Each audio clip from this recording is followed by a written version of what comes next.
Welcome to this story, one of the most unsettling cases ever noted in Alabama. Before we dive in, share in the comments where you're tuning in from and the exact time you started listening. It's always interesting to see the different places and hours of the day or night where these stories reach. In the spring of 1881, the township of Cherokee Ridge, near the Tennessee River, sat quiet beneath the endless stretch of pine and red clay. It was the kind of settlement where the church bell dictated the rhythm of the week.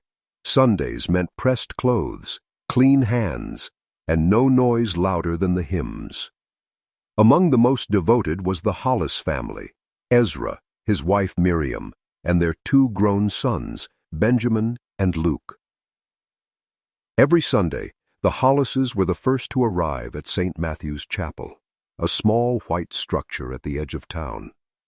Ezra led prayers when the minister was away, and Miriam baked the bread for communion.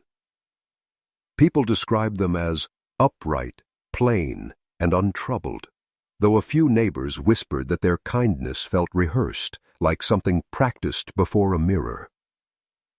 The Hollis property lay 3 miles beyond the church, near the border of Colbert County, whose rough terrain and scattered farms made it easy for families to live unseen. County records from that decade mention the Hollis tract repeatedly, disputes about fencing, livestock, and unpaid debts. These entries, later examined by researchers from the Colbert County Historical Society, would become the only surviving official trace of the family.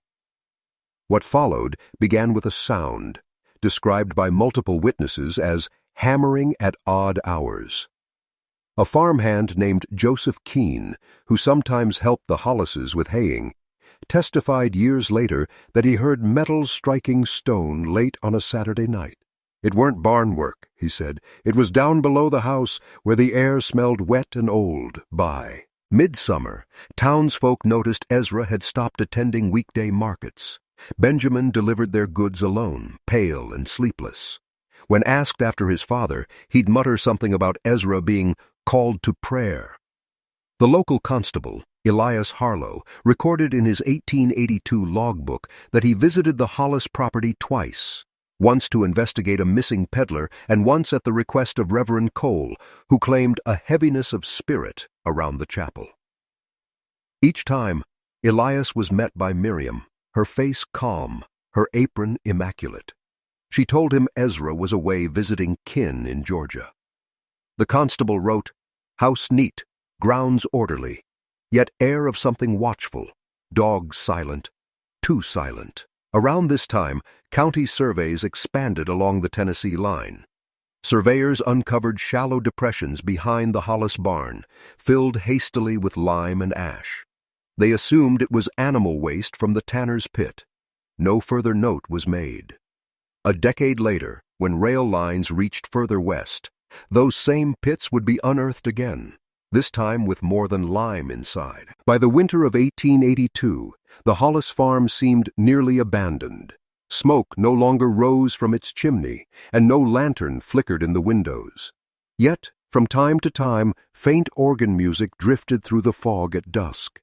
Melancholic hymns, always the same, "Nearer, my God, to thee." Those who passed on horseback claimed it came from underground, not the house itself. When spring came again, 2 children from town, Samuel and Ruth Minter, wandered past the Hollis property while gathering wild onions. They told their mother they'd seen a light like church glass shining from a hole near the barn. Mrs. Minter, frightened, reported it to Reverend Cole, who urged the constable to investigate once more. Constable Harlow's second report survives only in fragments. The original ledger burned in the courthouse fire of 1904, but a copy was later transcribed by a clerk reviewing Colbert County archives. In it, Harlow noted, "Ground near barn disturbed. Stonework under boards, sealed by pitch. Hollow beneath, depth uncertain, entry too narrow for man." He also wrote that Miriam appeared unusually calm during the inspection, even as he pried up sections of flooring inside the smokehouse. She said the Lord keeps what is his, he recorded, and that a man should not trespass upon what lies between earth and mercy. By then, Benjamin and Luke had both vanished. One neighbor claimed Benjamin left for Mobile to work the docks, though no ship registry ever listed his name. Luke, meanwhile, was rumored to have joined a traveling revival group, though the description of a silent young man with gray eyes fits a dozen reports from that era. In late May, Reverend Cole organized a search, joined by half a dozen townsmen. They entered the Hollis home at midday. The air was heavy with mildew and a faint sweetness like rotting fruit. Every room was immaculate, beds made, dishes stacked, Bible open on every table. In the cellar, they found rows of jars, each sealed with wax, labeled with dates stretching back to 1875. Most contained preserved peaches. A few, however, were filled with a clear, viscous liquid that smelled faintly of camphor. The group left unsettled, unsure what to report. That evening, lightning struck a cypress tree beside the house. The bolt split it clean to the roots. Within hours, the Hollis home caught fire. It burned fast, as if fueled from within. The blaze was visible all the way to the church hill.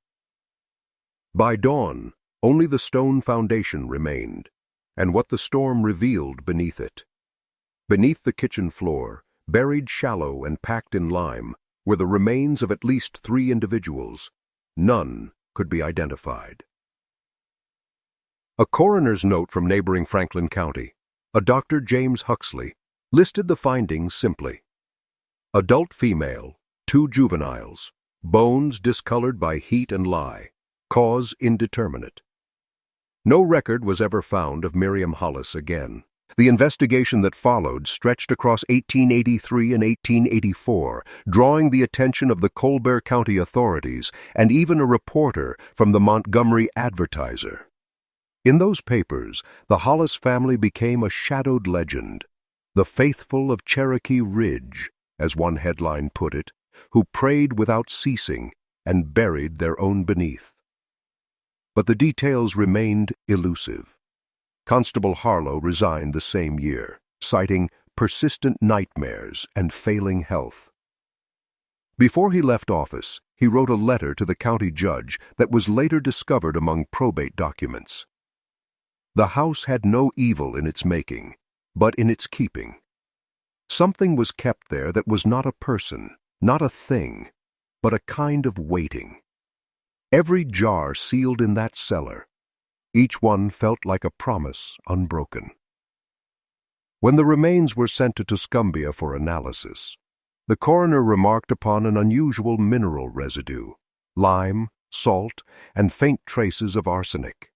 He speculated that the preservation might have been deliberate, an attempt at halting decay rather than concealing murder.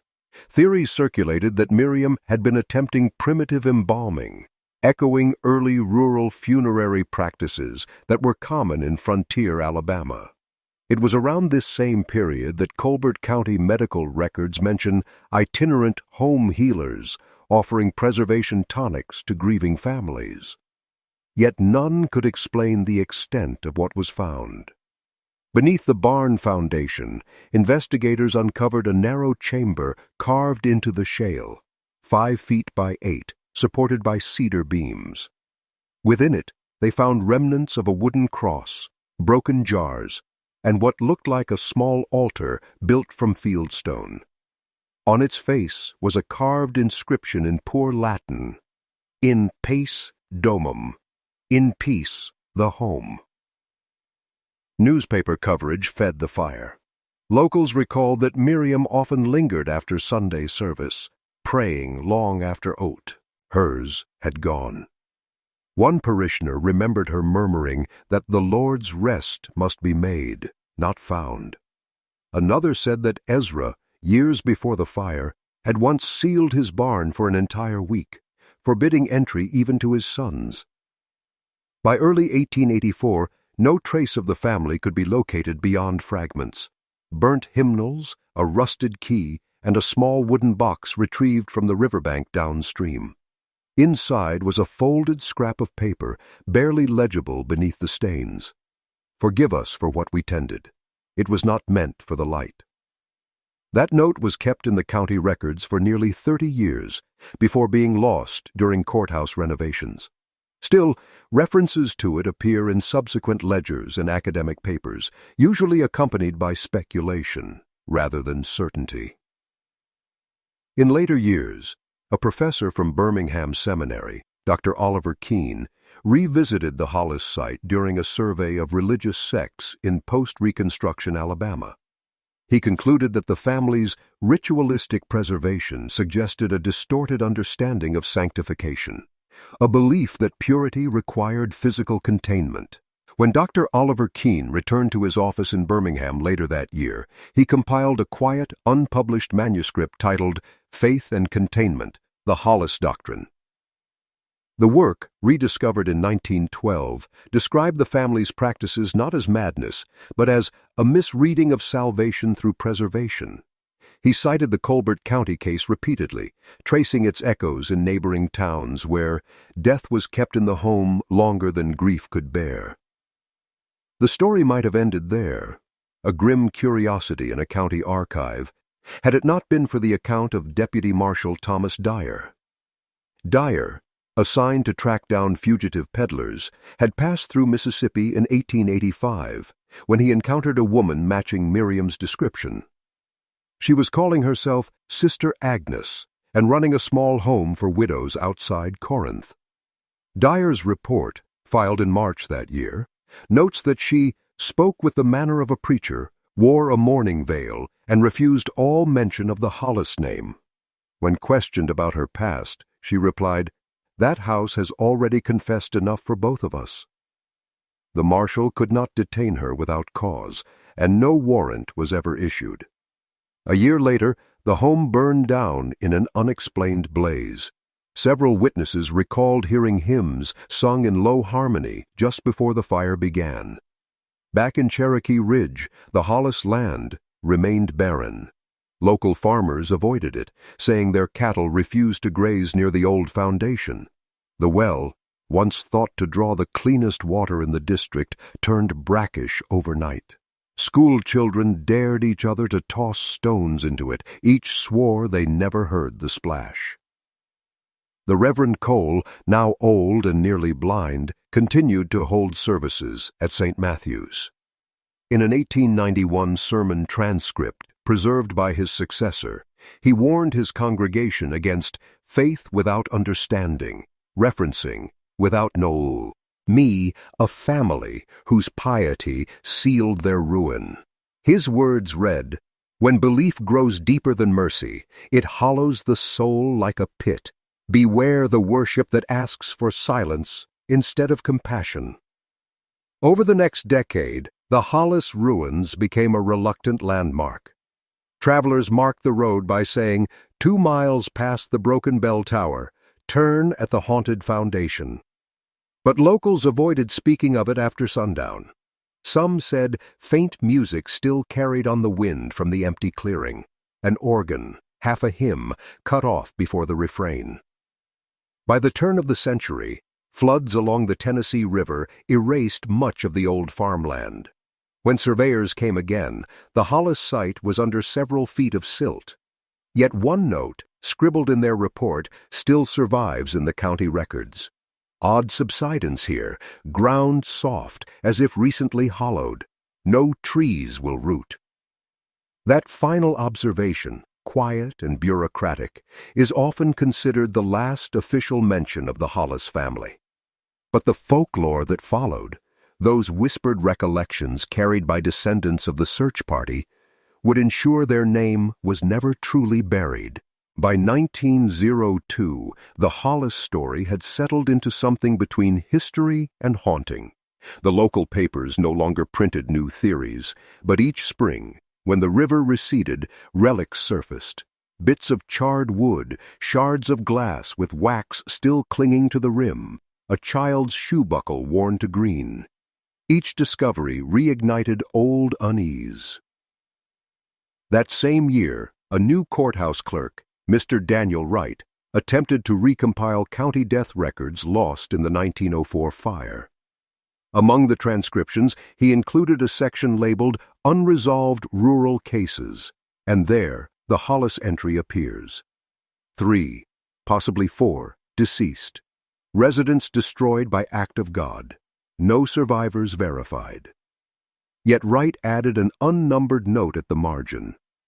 Locals say a woman fitting the matron's likeness appears at the church steps each Lent, her face veiled, her hands empty. The note was never approved for publication, but decades later, researchers from the Colbert County Historical Society found it among unsorted files. Around this time, a new family, the Norrises, leased the adjacent property. The eldest son, Jesse Norris, wrote in a 1905 letter that his plow rang against hollow ground, and when he dug, he found fragments of brickwork shaped like an arch. He assumed it had been part of a root cellar, though he noted the strange stillness of the soil, as if packed recently rather than long settled. Old-timers in Cherokee Ridge began telling stories again, saying the Hollises had buried their Sundays there, meaning their sins, their rituals, or something worse. The younger generation dismissed it as rural superstition, but few ventured near after dark. Those who did claimed they heard the faint hum of an organ that would fade the moment they tried to follow it. A traveling scholar from Montgomery, Professor Leland Carr, visited in 1908, seeking to document Alabama's lost congregations. He wrote of the site, "There is no echo there, as if the air itself has grown tired of returning sound." Carr's notes, preserved in his private archive, mention a peculiar pattern in the ground, concentric depressions around the old foundation, too precise to be natural. He speculated it was the remnants of a drainage design, though others later interpreted it as ritual space. Throughout these retellings, the Colbert County reference persisted, its official records lending just enough credibility to keep the folklore alive. Dr. Oliver Keene's earlier observations were reprinted in a 1910 theological journal, suggesting that the Hollis devotion to cleanliness and containment reflected the psychological toll of isolation common in rural piety. But the questions endured. Who were the 3 bodies found beneath the house, and why were their bones treated with lye and arsenic? Were they kin, strangers, or sacrifices to a faith that twisted inward? The county never answered. The soil never settled. By 1909, the Hollis story had almost faded from memory, until a crew working the new railway spur unearthed part of the old cellar. They were laying track along the ridge when one of the workers' picks struck something hollow. Beneath the clay, they found fragments of cedar beams and a small iron latch fused with rust. Inside what seemed to be a buried chamber, the men discovered a single object intact, a bound ledger, its leather swollen from damp but still legible. The ledger, now missing, was transcribed in part by the district surveyor. Its pages contained a series of entries written in 2 distinct hands, one believed to be Ezra's, the other Miriam's. The writing alternated between domestic records, milk, oil, 5 candles, and more cryptic notes, such as, "The preparation holds steady, flesh resists the calling." County officials forwarded the document to Colbert County for examination. The clerk's summary, dated September 1909, reads, "Language fragmentary, with religious phrasing. Frequent mention of the quieting and the preservation under witness. Unknown if symbolic or criminal." When word of the ledger reached Cherokee Ridge, the townspeople revived their Sunday fears. Reverend Cole's successor, A young minister named Ephraim Lee organized a brief exhumation of the surrounding soil, fearing the family cemetery might have been desecrated. The search revealed no further bodies, but they did find glass shards similar to the earlier jars, each bearing a faint residue that smelled of oil and decay. Professor Carr, who returned to document the findings, described the odor as half medicinal, half mortal. His published report in 1911 compared the Hollis preservation mixture to early embalming fluids used during the post-Civil War Reconstruction years, tying it to experiments conducted along the Tennessee River region. He cited Colbert County as a notable source of such practices, connecting it to traveling apothecaries who sold eternal rest elixirs to grieving families unable to afford formal burials. This reference lent a new dimension to the Hollis tale. What if they had been victims of a failed preservation cult rather than perpetrators of ritual killing? The notion spread quickly, and the Hollis tragedy transformed from a murder story into a cautionary fable about faith, medicine, and misunderstanding. Still, beneath the layers of interpretation, the unease persisted. A letter from one of the rail workers, Isaac Berryman, recounts that after opening the cellar, several men fell ill with fever and nightmares.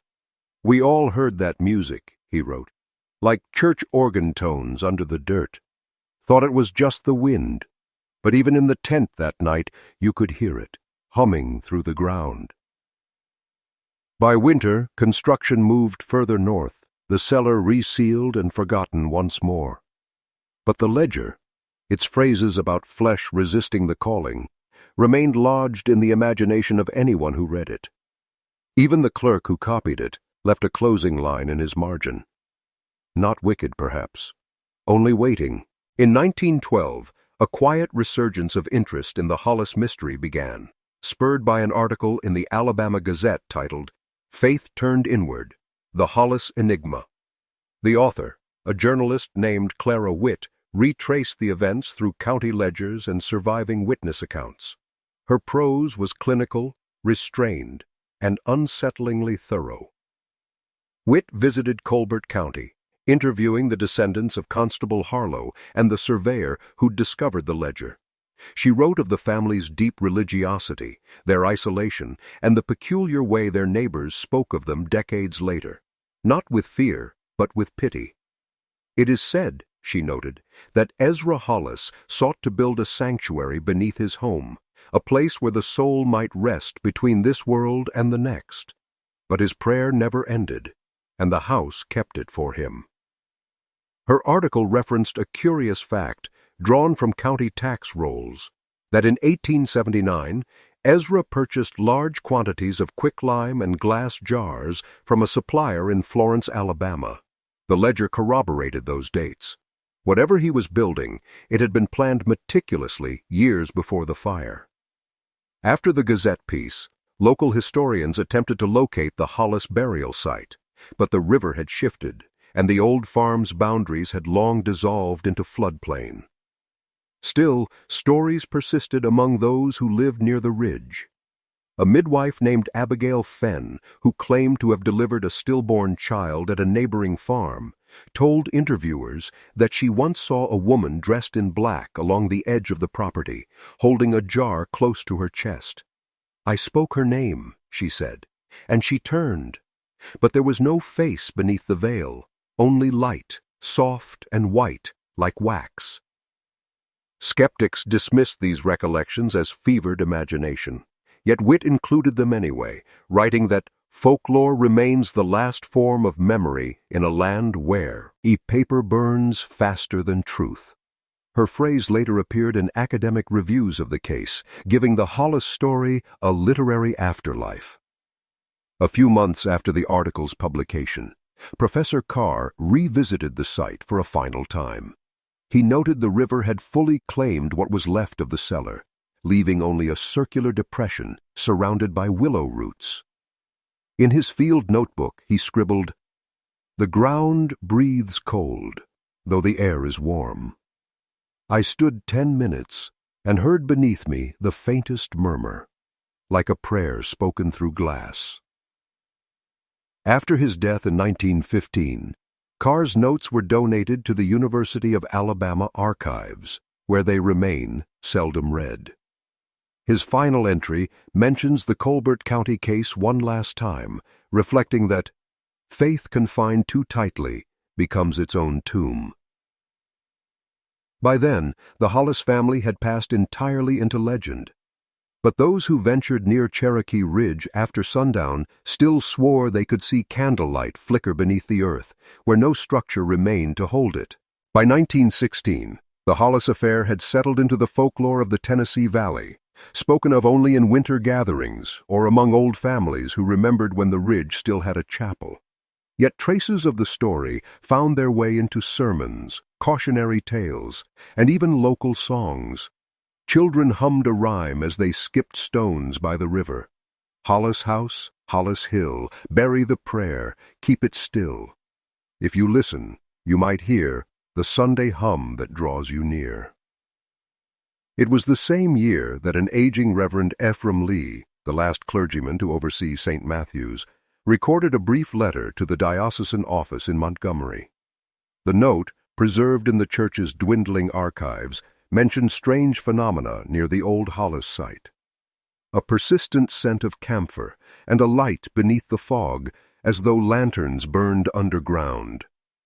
The diocese responded curtly, advising the Reverend to avoid sensational association with former parishioners.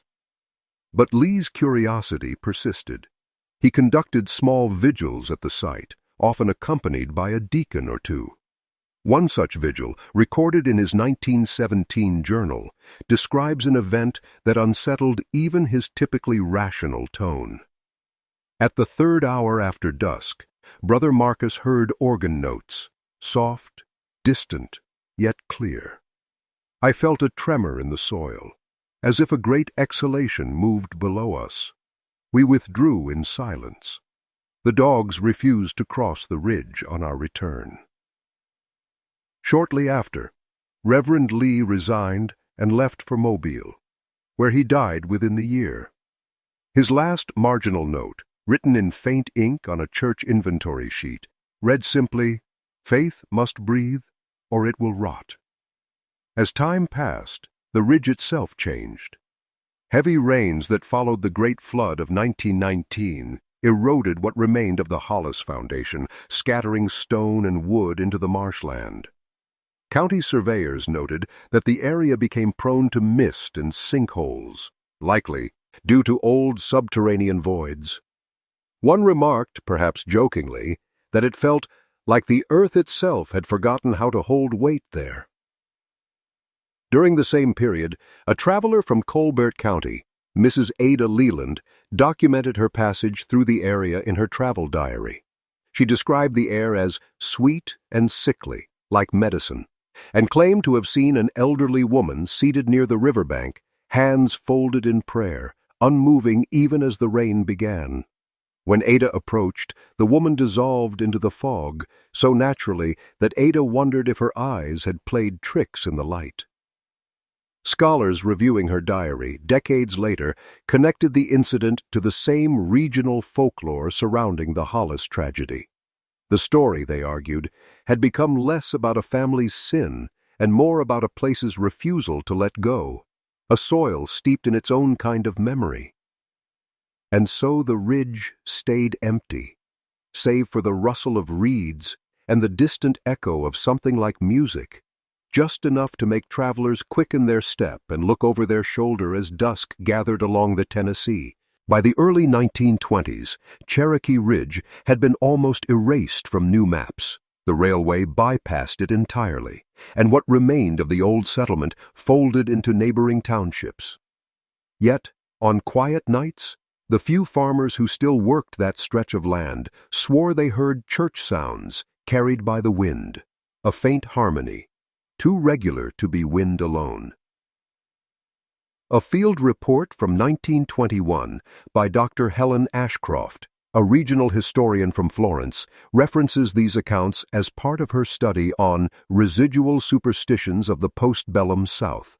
She described the Hollis property as a case of emotional topography, a landscape scarred by repetition and remembrance. Her work drew on the Colbert County records, quoting a surveyor who decades earlier called the soil unwilling to rest. Dr. Ashcroft wrote, "The Hollis devotion may have been a plea against the natural order. To preserve what should perish is to deny providence itself. In that denial, the land learned to echo." Her words found modest circulation among academic circles, but local people felt differently. To them, the ridge remained a place where faith had turned inward, not evil, but exhausted. Children were told not to camp near it. Even hunters found their dogs skittish within half a mile of the site. In 1923, a small group of railroad workers, clearing debris after a storm, uncovered remnants of the old church bell from St. Matthew's. It was half buried in silt, its clapper missing, but the inscription still clear, "In pace domum." The same phrase had been carved into the Hollis altar 40 years before. When struck, the bell produced only a dull hum, as if the metal itself had absorbed too much silence. The foreman reported the find to the county, but no one came to claim it. The bell was left near the work camp for months until one morning it simply vanished. No wagon tracks were found leading away. A local paper briefly mentioned it, concluding that scavengers likely melted it down for scrap. But there were other whispers. A night watchman named Silas Crane claimed he saw two figures, a man and a veiled woman, carrying something heavy down toward the river that same night. Their lantern light moved slow, then disappeared into the mist. When asked why he hadn't stopped them, Crane reportedly said, "They looked too certain of where they were going." Within a year, floodwaters rose again, erasing what little trail remained. Later researchers from the university archives, revisiting Colbert County documentation, noted the strange persistence of that Latin phrase across multiple unrelated sources, "in pace domum." Whether a coincidence or a message meant to endure, it tied each phase of the Hollis case together, like an unbroken line through time. And perhaps that was the most unsettling thing about it. The way every record, every rumor, every rediscovery seemed to hum in harmony, like an unfinished hymn that refused to end. In 1924, the ridge was slated for partial excavation to make way for a new bridge route. For the first time in nearly half a century, survey teams from Colbert County returned to the exact soil where the Hollis home once stood. Their lead engineer, Mr. Raymond Holt, kept a detailed field diary which survives in the state archives. Holt's entries began with technical notes about the terrain: unstable loam, pockets of shale, water intrusion. But by the fourth day, his tone changed. He wrote, "This ground refuses the line. Instruments drift. Levels shift when unobserved. The men are uneasy, though no reason presents itself." A week later, 2 laborers reported that the air beneath the ridge was moving, as though wind flowed from the ground itself. When they tested for gas pockets, none were found. Holt's entry from that evening describes hearing a slow vibration, not unlike an organ note, underfoot. He noted it lasted nearly 20 seconds. The next morning, they discovered that the overnight rain had exposed a section of masonry, smooth limestone blocks forming a curve, like the top of a sealed arch.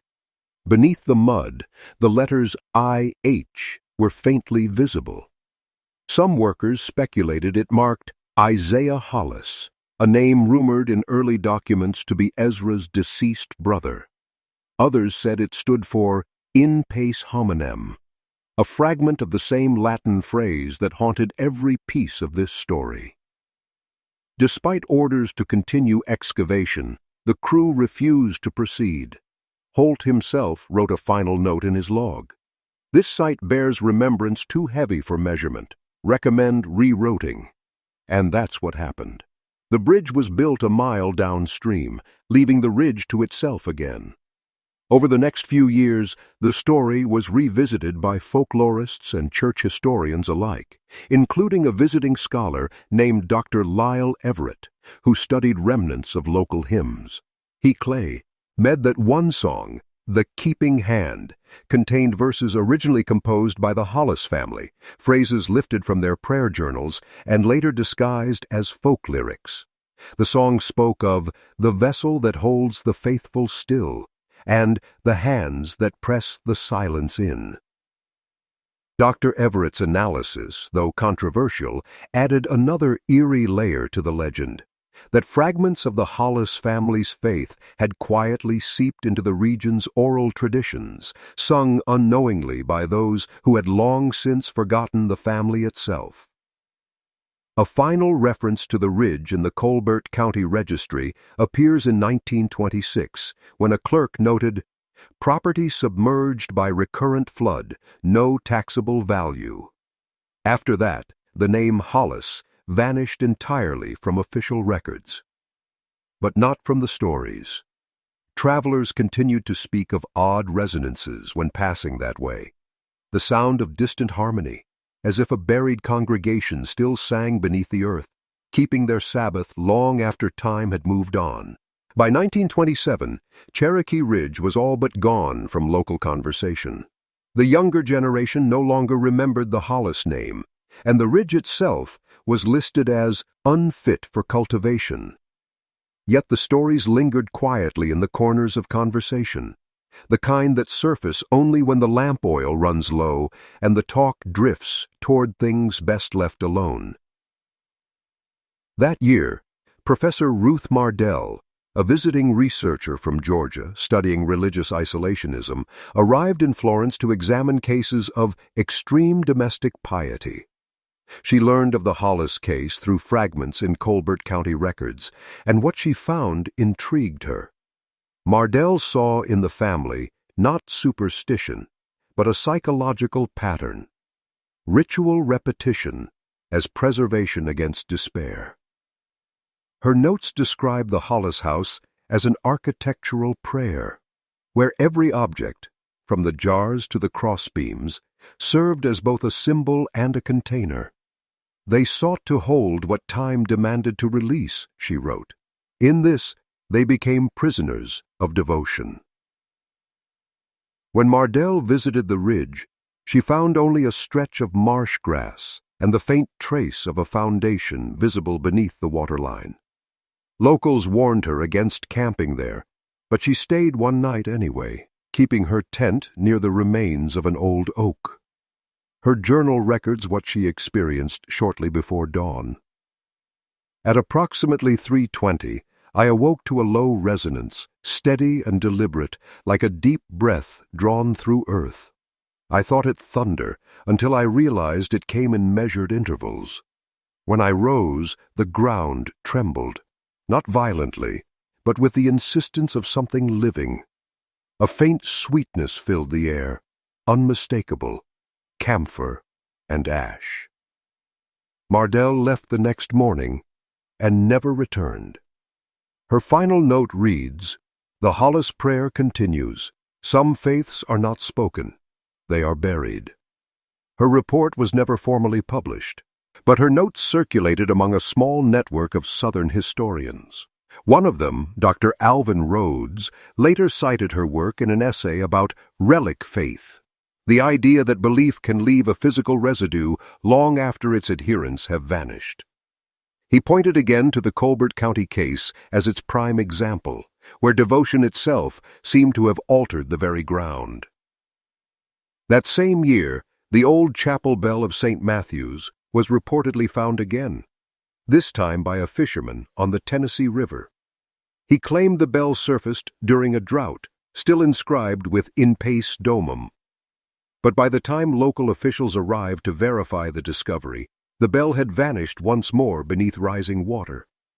The fisherman, an old man named Ezekiel Ward, gave one brief statement before refusing to discuss it further. "It didn't sound when I touched it. It breathed. After that, no one spoke of the ridge for nearly a decade. By 1930, the last generation with living memory of the Hollis family was fading. Yet in the archives of Colbert County, a young clerk named Thomas Dooley stumbled upon a mislabeled parcel wrapped in waxed linen. Inside were several fragile photographs, sepia, blurred by moisture. Only one was clear enough to identify. It showed a modest wooden house, two men standing beside a well, and what looked like a woman at the window. On the reverse, written in faint graphite, were the words, "Sunday after Ezra's prayer." The image was examined by archivists, who placed it tentatively around 1878, 3 years before the events that began the legend. Dooley, curious, compared the photo to early maps of the ridge and found the well's placement consistent with the known Hollis property line. That discovery reignited old curiosity.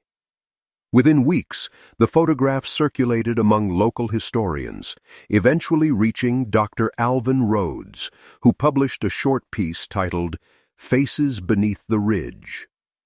In it, Rhodes suggested that the photo might not have been a family portrait at all, but a record of ritual observance. He drew attention to the alignment of the men's shadows, which fell sharply toward the woman's window, an effect consistent with early morning light, not afternoon, meaning it was not after church, as the inscription implied. His essay speculated that the Hollises might have practiced dawn rites separate from their public worship, a personal covenant meant to consecrate the household. It was a theory impossible to prove, yet it fit uneasily with what earlier witnesses had described. Those long nights of hammering, the jars sealed with care, the silence around the house. When the photograph was displayed at the Colbert County Historical Society in 1931, visitors remarked on the woman's figure, how the exposure blurred her outline as though she were moving even in stillness. Some saw it as a trick of light. Others swore her face seemed turned toward something unseen just beyond the frame. A reporter from the Florence Evening News wrote, "There is nothing grotesque in the image itself, yet those who linger before it speak of feeling watched in turn, as though the woman behind the window expected the gaze." After the exhibit closed, the photo was returned to the archives. But when the collection was re-inventoried years later, the parcel was missing. Only the reporter's printed description remains as evidence it ever existed. By that time, the Hollis farm had disappeared entirely beneath the waterline of a new flood control basin. Locals joked that perhaps it was better that way, that the river had done what the law never could, keeping the secret sealed. And yet, travelers who paused along that stretch of bank often described a faint tremor beneath their feet, like the echo of distant music. Even fishermen, casting lines in the calm water, told of hearing, just for a moment, the sound of glass tapping against glass, somewhere deep below. By 1931, the Hollis case had drifted fully into legend, appearing in local papers only when the river receded enough to expose remnants of the old settlement.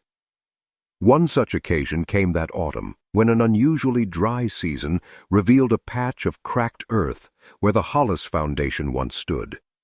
A few curious townsfolk ventured out to see it, among them a schoolteacher named Mildred Kane, who kept a meticulous diary. Her entry for October 12th reads, "The ground there breathes, or so it seems. Every step gives slightly underfoot, as if hollow below.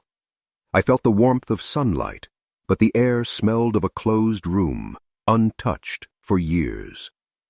Mildred noted strange impressions in the soil, shallow, circular indentations that formed a loose pattern, like a table setting or a ring of seats. In the center of that circle, she found a single piece of glass, thick as a jar bottom, fused with soot. She pocketed it, intending to bring it to the county schoolhouse for a display on local history. But by the time she returned home, The shard had vanished from her satchel. That same week, nearby residents began reporting faint music again, described this time not as an organ, but as something plucked, like strings.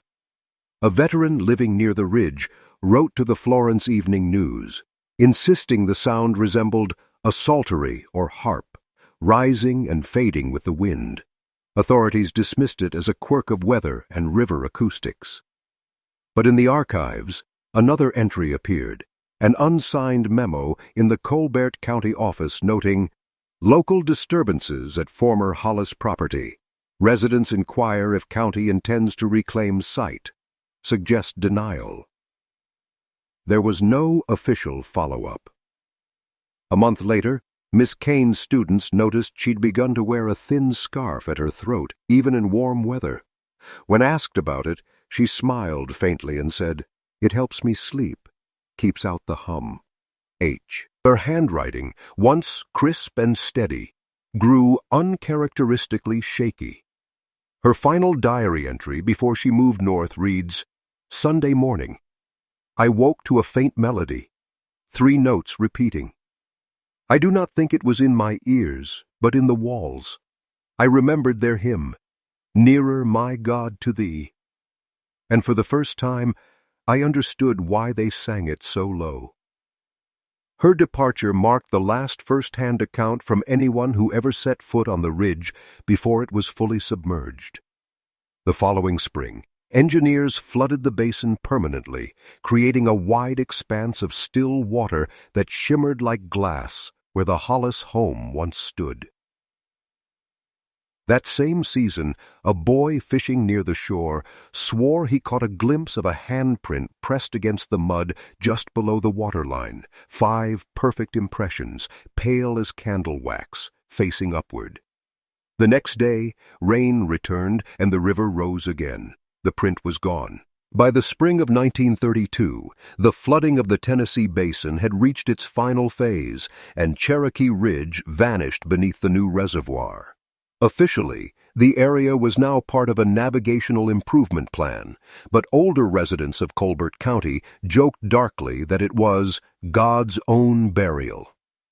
A government report even recorded several workmen refusing assignments near the old Hollis tract, claiming that their tools shuddered in the hand when driven into the ground.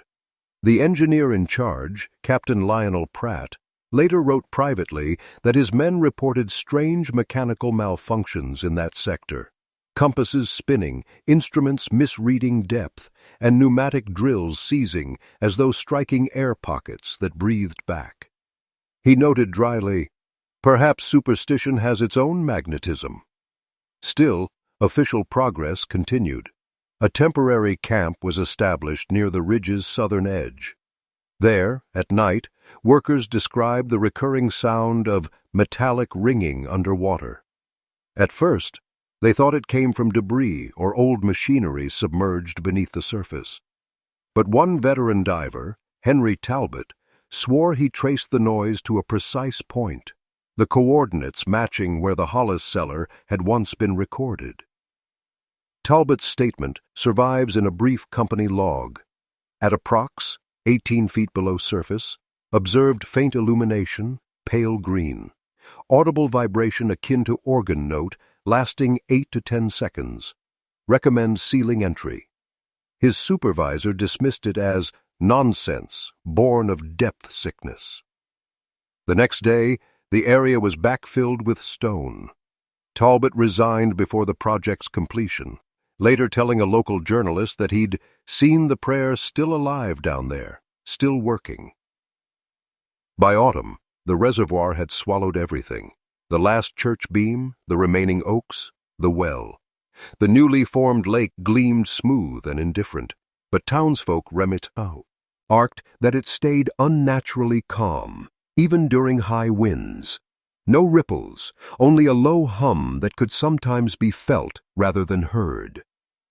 That same year, a steamboat passing through reported a strange phenomenon: the sound of bells underwater, ringing in distinct intervals.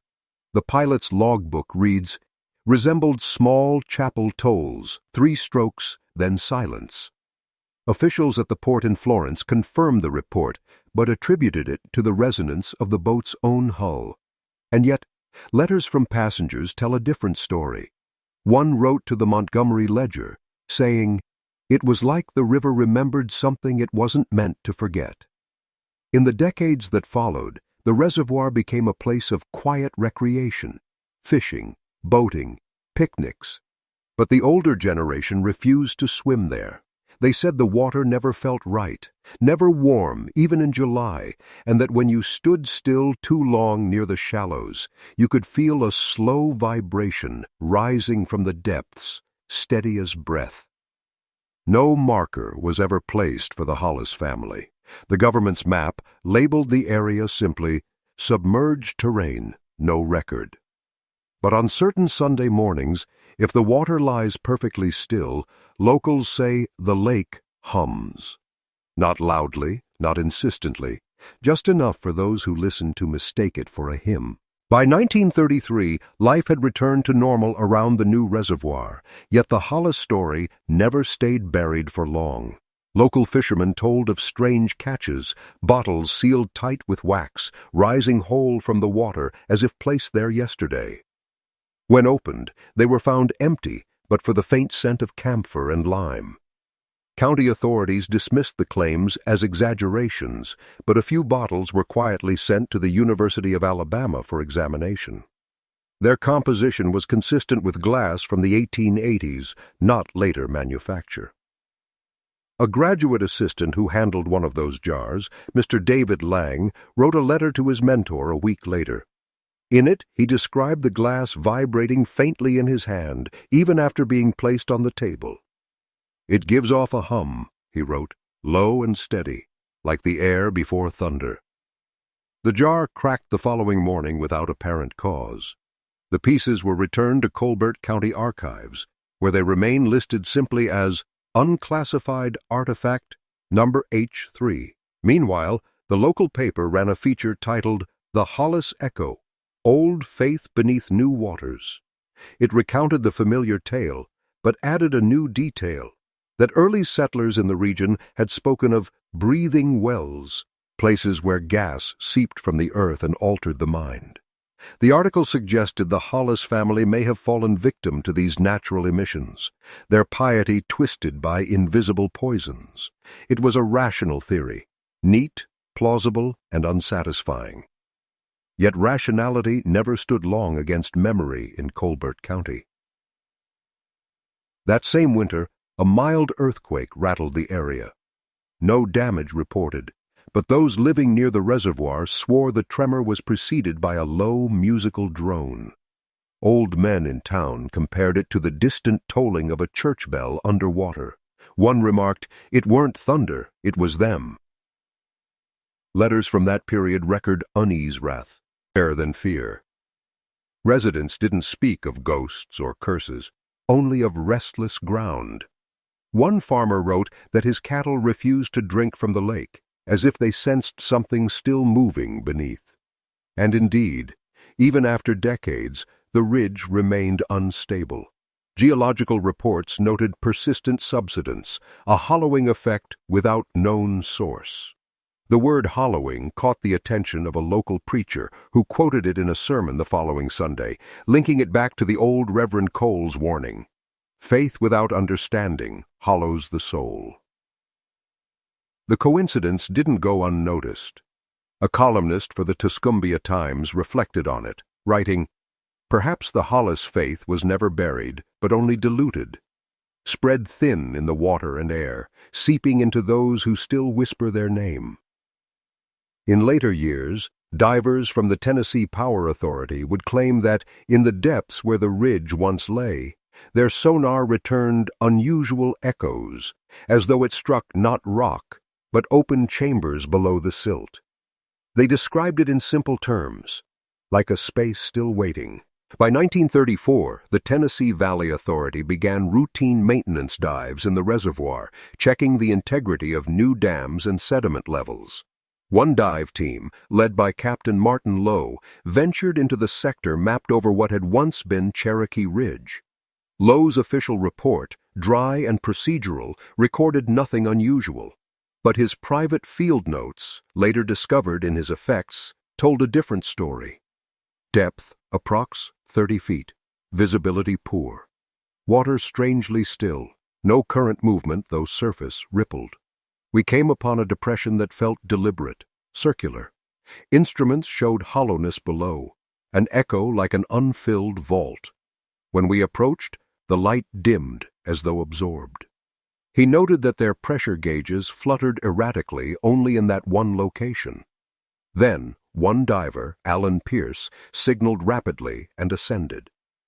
On board, Pierce refused to speak for hours. When questioned later, he only said, "There were windows down there." His phrasing unsettled the others, for no structure of that sort was known to have existed. Pierce never returned to diving.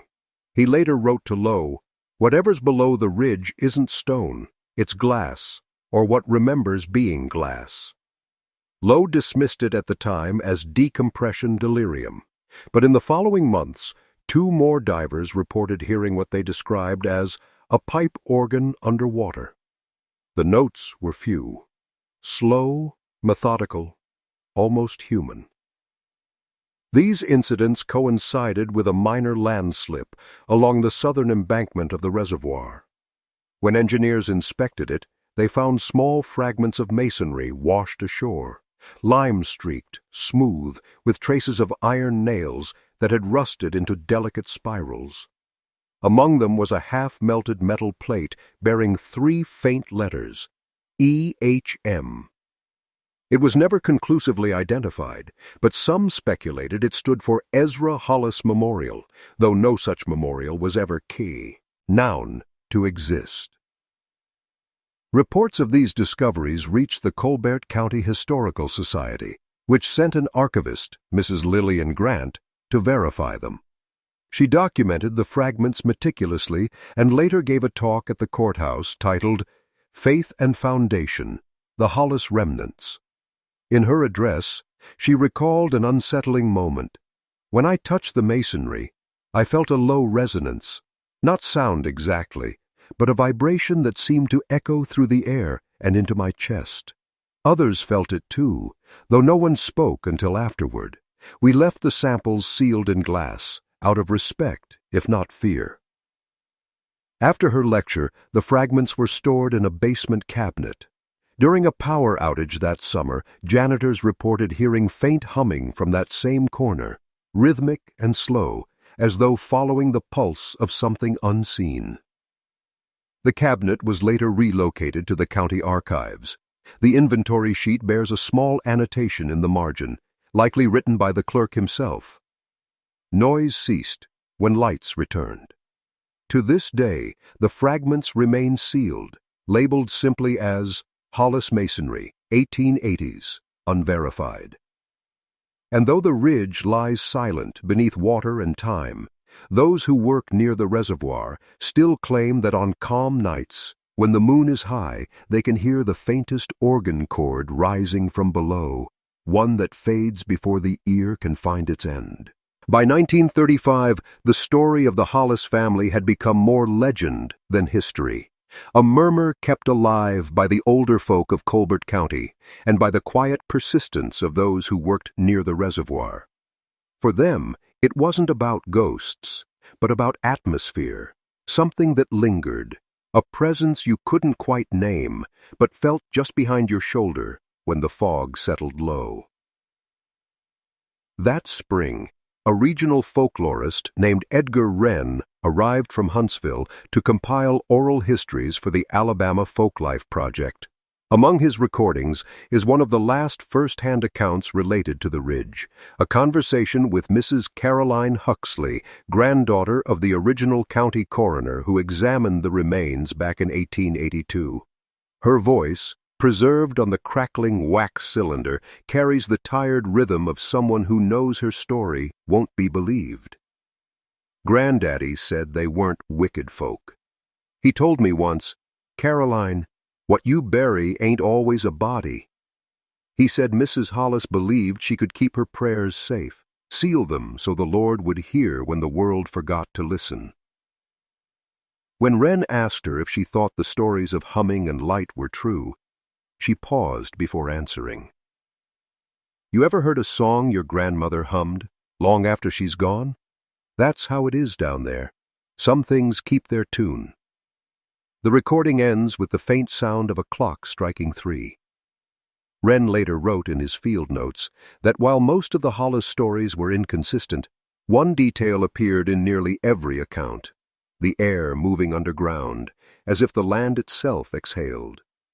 He theorized it was a natural venting of subterranean gases, yet his tone betrays uncertainty. In a later margin he added, "Still, why does it always happen on Sundays?" In November of that year, a mild drought lowered the reservoir level again, revealing fragments of stone and a faint outline beneath the sow. Her face, rectangular, symmetrical, and far too precise to be random. Photographs taken from the ridge above show what looks like a foundation's shadow under the water, still intact after 50 years. Some say you can make out a narrow corridor leading into darkness. Local newspapers refused to sensationalize it, simply captioning the image, "Former Hollis property, submerged remains visible." Yet the photograph drew quiet visitors, historians, ministers, even families from neighboring counties. They stood by the waterline at dusk, listening for what had brought the legend so far: the hum. Many reported hearing nothing, but a few, standing absolutely still, swore they caught the faint rhythm of breathing below the surface, steady, slow, and strangely peaceful. It was as though the ridge had learned how to rest at last, but only by drawing its breath through the deep water above it. Even now, the archives list the Hollis family as disappeared, presumed deceased, 1881. But anyone from Colbert County will tell you the record's wrong. The Hollises never vanished. They're still down there, keeping their Sabbath. Quietly, by the winter of 1936, the story had retreated again into silence. The reservoir had frozen that year, the coldest in memory, sealing the ridge beneath a sheet of pale ice. From the surface, nothing stirred. No light, no sound, only a vast stillness that mirrored the sky. But those who lived nearby claimed the quiet had a tone to it, like air pressed against glass, waiting to break. That same winter, a young archivist named Nathaniel Breen, newly hired at the Colbert County Historical Society, began cataloging the long-forgotten Hollis case. He gathered every record: constable logs, the coroner's fragments, the ledger copies, even Dr. Oliver Keene's old theological notes. What he found disturbed him not by what was there, but by what wasn't. Whole years of documentation, 1885 through 1891, were gone. No receipts, no census entries, not even mention of the family's neighbors. It was as if the ridge had erased its own memory. Breen wrote in his private journal, "The Hollis case is not a story of crime, but of absence. They did not die. They receded." He spent the next year compiling his findings into a single binder marked "The Hollis File." Inside were the faint remains of a narrative that had almost vanished: jars of glass and lime, organ tones beneath the soil, and a family who believed that if they sealed their faith tightly enough, it might never decay. In his closing note, Breen cited Colbert County's geological maps, remarking that the ridge still appeared faintly beneath the reservoir contours, like a pulse line on a stopped heart. He ended with these words: "Some say faith ends where silence begins, but here in Alabama, the silence breathes." After Breen's sudden death in 1938, heart failure, age 27, the binder disappeared from county storage.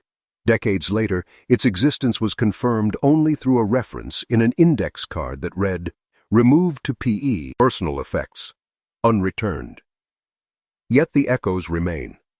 Locals say that when the reservoir's water is at its lowest, if you stand at dawn on the southern shore, you can still see faint ripples forming in concentric rings, though no wind stirs the surface. Some hear a hum, others a sigh. A few say they catch a glimpse of movement far below, like candlelight trapped in the depths, flickering beneath the cold sheen of the morning. No record explains it. No faith claims it. But in Colbert County, where memory and water have long since blended, there's a saying whispered among the oldest residents. The Hollis family didn't vanish. They only learned how to pray beneath the river. And so the story ends where it began, on a quiet Sunday in Alabama, where the faithful kept their Sabbath so well the echoes of it never stopped.